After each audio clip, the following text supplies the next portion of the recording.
What's good, y'all? You already know who it is, man. If you don't know who I am, I'm Torian. I'm an entertainment channel on YouTube.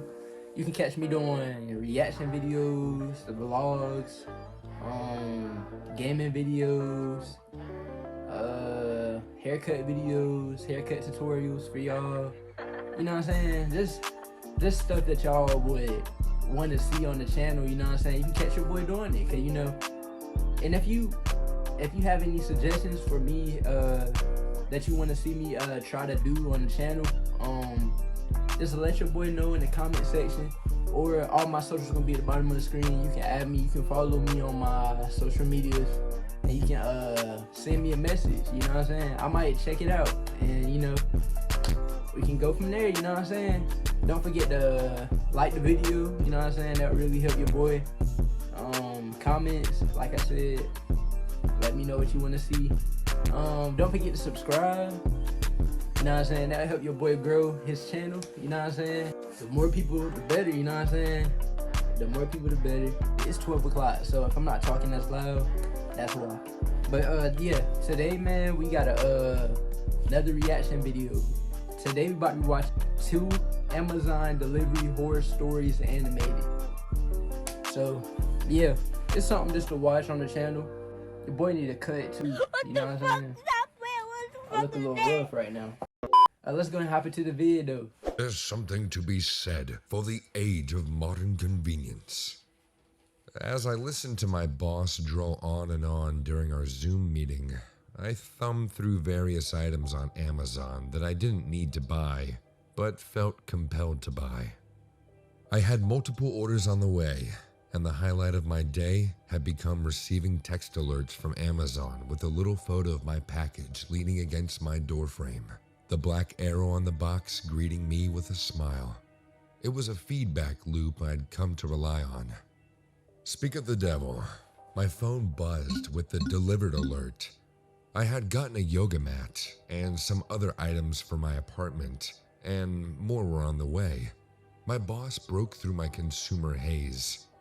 Martin, can we expect that report by the end of today? I had completely forgotten about the report. I unmuted my mic and said, yeah, I need to add a little more to it, but I'll finish it up before I leave today. There was a gentle murmur of laughter. I was working from home, so I wouldn't be exactly going anywhere. Well, you know what I mean, I added. Working from home continued to blur the imaginary boundaries I struggled to maintain between work and personal life. Now, there wasn't much of a distinction between when I was on the clock or off.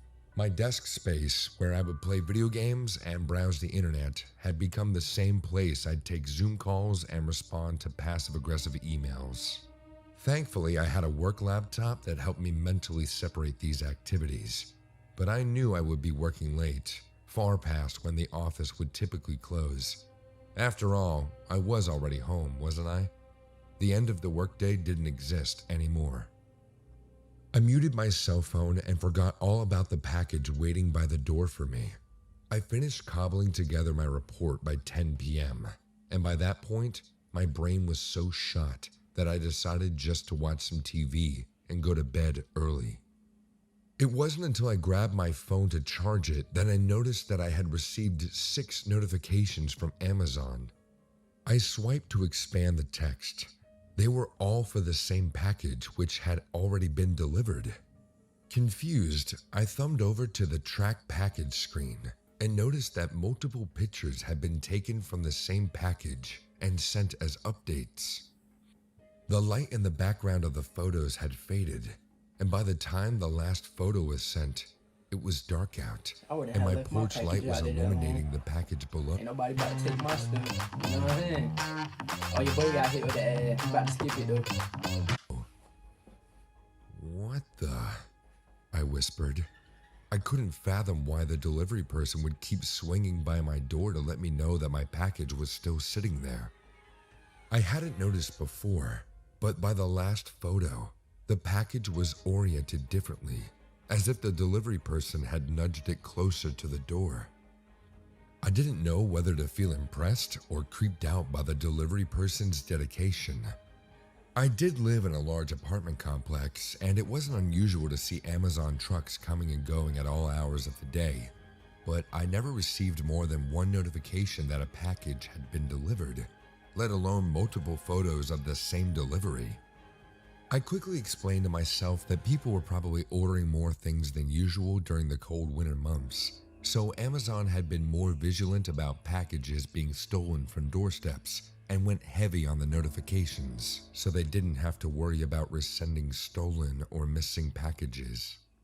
It didn't explain everything, but it did make enough sense for the time being.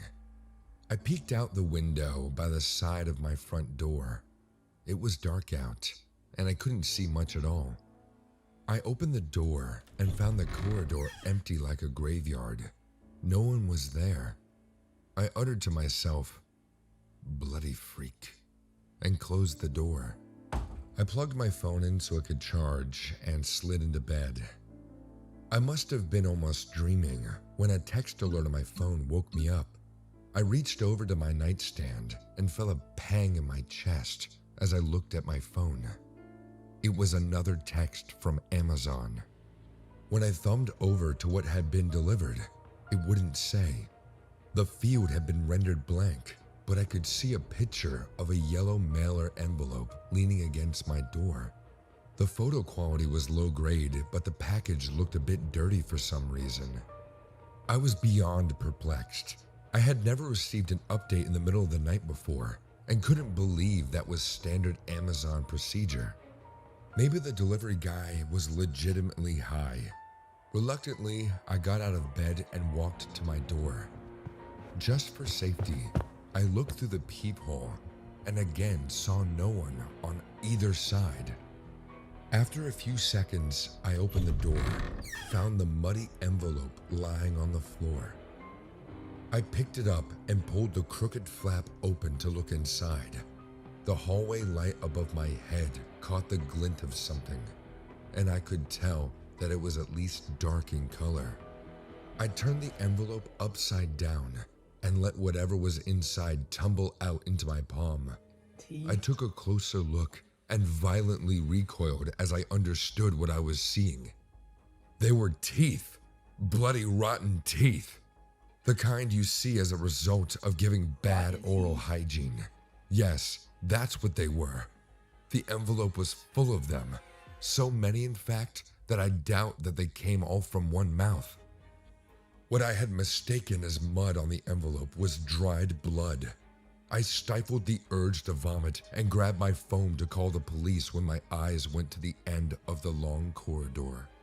A man stood at the end while staring at me with huge, ferocious eyes. His eyes were glassy blue and could stare into your soul. He shouted at me saying, "Do you know how much hard work it takes to deliver packages door to door? Listen, dude. No, you listen. Even after a tiresome day, I cared to wait for the safety of your package. I kept on texting you as it lay unprotected in the open, outside your door, but you were so busy living your pathetic life. And in return of my favor, you called me a freak? Do I look like a freak to you? You're asking me this after leaving rotten teeth on my doorstep? Those belong to the people who insulted me so far. I made them pay because they didn't appreciate me. And now it's your turn." What? What the hell are you saying, man? But before I could get my answer, the man took out a knife from his back pocket and started to come at me full speed. It happened in a wink, and I got inside my apartment and went to close the door. The psycho was so fast that before I could lock the door, he inserted his arm into the gap as he tried to stab me. But I was no easy scare either. I slammed the door hard on his hand, and a cracking sound took place. Oh, he dropped it in He there? screamed in terrible pain, and the knife fell out of his hand. Blood sprung out from the broken bone, which pierced out of his skin. I could see the white bone filled with a grayish bone That man marrow leaking, cutting his ain't he? flesh and splattering blood all over my wall. The man was definitely a nut job, because even though he was beyond hurt, he still didn't budge. Not having any other option, I hit him in his wound with my elbow, and his partial hand broke down swinging like a tattered piece of bloody cloth. Finally, he let go and removed his hand, and I double locked my door. "Leave now, or I'm calling the cops on you. I'll be back. No one has ever lived in peace after insulting me. I'll be back soon." Bad. You should have killed that man. You ain't coming on my I could hear property him like leaving that, bruh. as his crazy laugh faded away. I have complained about Amazon, and they have reported this man to the cops, but no one has been able to contact him since that night. The cops are still looking for him, and I only hope he never shows up at my door again. I haven't shopped at Amazon for a while. That goes without saying. For those who appreciate the That's a hidden good little and story, the huh? unhidden, Skip this every little turn in the ad. road There's a person at your front door. I opened my eyes and glanced at my nightstand. My phone was buzzing with a notification. According to the alarm clock, it was 3:03 a.m. I reached for the phone, still half asleep. There is a person at your front door. My Ring doorbell camera was active. Something had set off the motion detector. Well, someone. A face filled up my screen. I didn't recognize the man. He was pale, eyes were wide, lips were thin, wearing a baseball cap over long hair. The stranger slipped off camera for a moment, and I got out of bed, moving carefully so I didn't wake up Susan. There was a bat in the corner. I grabbed that and a flashlight from the nightstand, then headed downstairs. I heard a scraping sound from the other side of the front door. Taking a deep breath, I held the bat close. "What are you doing out there?" I called out. The sound stopped. There was a long silence. I became excruciatingly aware that I left my phone upstairs. "Just a delivery," the man responded eventually. "Amazon." "It's 3 in the morning. Sorry to disturb you." When the Amazon I start heard delivering at footsteps, 3 in the then morning? an engine starting. I peeked out of the window. I saw a brown delivery truck pull out of the shared parking lot between our townhouses. After a few minutes, I opened the door, and there was a white Amazon package with a familiar smiling logo. I brought the box inside, then locked and deadbolted the door. This package wasn't for me. It was the wrong name and wrong address. What the hell kind of Amazon guy name makes and deliveries in the wrong middle of the address, and you night? gonna get it to him. I asked myself, But shaking the Amazon box. always doing that. I decided to put it back in the mail the next morning so it could be on its way to the right address. The same Amazon truck drove through the neighborhood a dozen times over the next week. I saw the driver making his rounds at all hours of the day. He wore the same jeans and faded hoodie constantly. The man was thin, a little on the short side, and he walked with a manic energy to his step. I'd never seen a delivery driver so excited to be on his route. He seemed to be most active late at night. More than once, I'd peek out of the window to see him standing close to the neighbor's door, fidgeting, then dropping a package roughly on the welcome mat. The first murders took place the next weekend.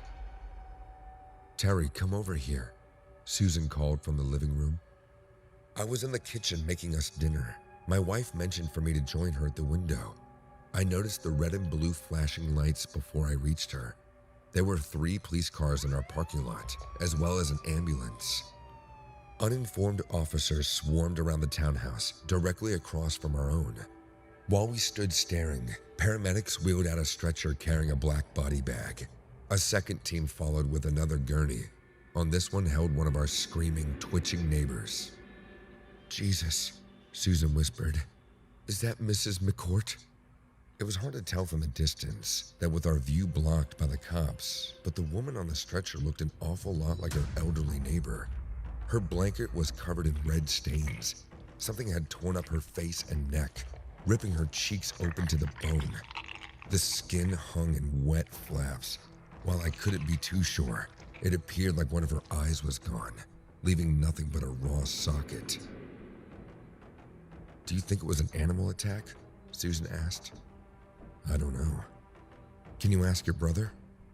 I sighed. You know he doesn't like talking about ongoing cases. It could get him into trouble with his captain. "He doesn't need to give you all the gruesome details. Just ask him if the police know what happened. If it was animals, a dog, or something else." "I'll ask," I promised. It wasn't an animal attack. My brother filled me in on as much as he could. "I thought about you and Susie when I heard the call come in. Tommy told me over the phone. When I heard the address, I knew it was right by you. Awful. Brutal stuff, man. They found the husband tied up on the kitchen floor. He'd been stabbed a dozen times, and then his throat slit so deep, his head nearly came off. The wife was alive when the officers got there, but she was a mess. Somebody had been cutting on her for hours, even took one of her eyes out." "Good Lord," I whispered. How is she doing?" "I'm afraid she died at the hospital. There was nothing they could do to help her. Too much blood loss." I heard my brother hesitate. You over here asking "Look, how she do. with this being so close to you, I gotta ask, did you see anything at all? Anything suspicious?" "According to our timeline, whatever psycho did this probably broke into their house in the early morning and really took his time. There were no signs of a forced entry, so we think they might have been someone the victim knew. Do you know if the McCourts had any enemies or disgruntled family members? Troubled friends?" No, Tommy, sorry. We didn't know the couple that well." "All right. Well, if you think someone targeted the event, I don't doubt there's any danger for you or Susan. But keep an eye out for anything suspicious, just in case, okay?" "Sure, Tommy." The second I hung up, a face floated up to my mind. The thin Amazon driver in the hoodie and the ball cap. I shook my head. Amazon drivers were everywhere. Who could be less suspicious? The next murder happened Officers down in front of the bank. Automatic weapons being fired. at the townhouse, only 2 doors down from ours. It was a few days after the McCourts died. I woke up to the sound of sirens. This time, instead of watching from the window, I went downstairs and stood on my porch. The parking lot was full of police.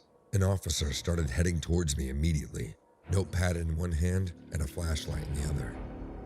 It was dark outside, even with the glow of the street lamps.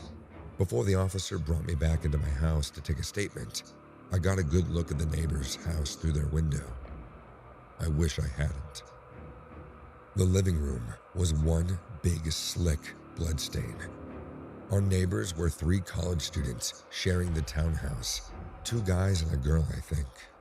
It might have been a couple and their friend. They were nice. We always exchanged good mornings when I was out walking the dogs. All 3 seemed like good kids. Somebody had decapitated the trio and swapped their heads around, then duct taped them back on different bodies. Their stomachs were sliced open, with the inside bits pulled out and left on the rug in wet purple-gray piles. I just made it downstairs into the bathroom before I threw up. We don't like using the term serial killer this early in an investigation, Tommy told me when I called him the next morning. But I understand that it's alarming for you all. 5 murders in 2 households right next door? It might be time for you and Susan to take a trip away for a while. I was looking out of my window at the parking lot. There was crime scene tape right next door, and more of the yellow and black tape across the lot at the McCourt's place. But that wasn't what had my attention. There was a familiar brown delivery truck parked a few spaces down at another townhouse. I watched the driver standing at the person's door, lingering far longer than he needed to. He dropped the package carelessly on the porch and practically skipped back to his truck. Do you remember when you asked me to report anything suspicious? I asked Tommy while I reached for a pen.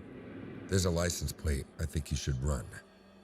I jotted the number down of the truck as it drove out of the parking lot. The driver and I made eye contact before I left. He smiled and tossed me a little wave. They found the driver with his truck parked near a local McDonald's later that afternoon. Tommy filled me in on the details the next day. It was bad, Terry. The worst I'd ever seen, my brother told me, staring down into his coffee cup. You saved some lives by noticing the Amazon driver. Except the man really wasn't a driver for the company. His name was Alfred Ward. It looks like he murdered the actual driver and stole the truck about 3 weeks ago.